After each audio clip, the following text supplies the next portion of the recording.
ada rasa tak? Ada. Jangan pernah hilang rasa kepercayaan kepada Allah. Tapi dunia akhir zaman, krisis yang paling dahsyat di dunia akhir zaman, manusia sedang hilang kepercayaan kepada Allah.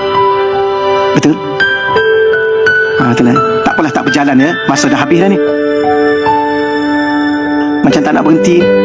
Nak ke tak nak, kena berhenti. Hidup ni bukan perjalanan, hidup ni diperjalankan. Boleh insya-Allah ya. Cuma terakhir, penutup ya. Tak munasabah berjalan tak sampai-sampai. Setiap perjalanan mesti ada destinasi yang kena sampai. Nabi keluar daripada masjid, Nabi dibimbing oleh malaikat. Ulama kata apa? Satu mesej. Setinggi mana kedudukan kita, sealim mana, seluas mana ilmu kita, kita kena ada guru yang membimbing dalam perjalanan hidup kita. Tuan-tuan, tuan-tuan nak, kalau tuan-tuan nak jumpa kekasih, nak suruh ada orang teman, nak? Kita ni nak jumpa kekasih.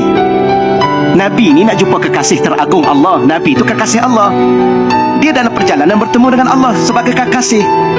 Tuan-tuan, kalau kita nak jumpa kekasih kita, nak bawa teman, you free tak malam ni? You temankan ayah nak jumpa kekasih. Ini orang tak cerdik lah. Mana dia jumpa kekasih bawa teman? Pergilah jumpa kekasih. Hanya engkau, hanya aku dan dikau kan? Kita dengan dia. Tapi kenapa Allah temankan Nabi dengan malaikat, ketua malaikat? Kerana Allah nak bagi mesej pada kita, jangan berjalan sendirian untuk menuju kepada Allah.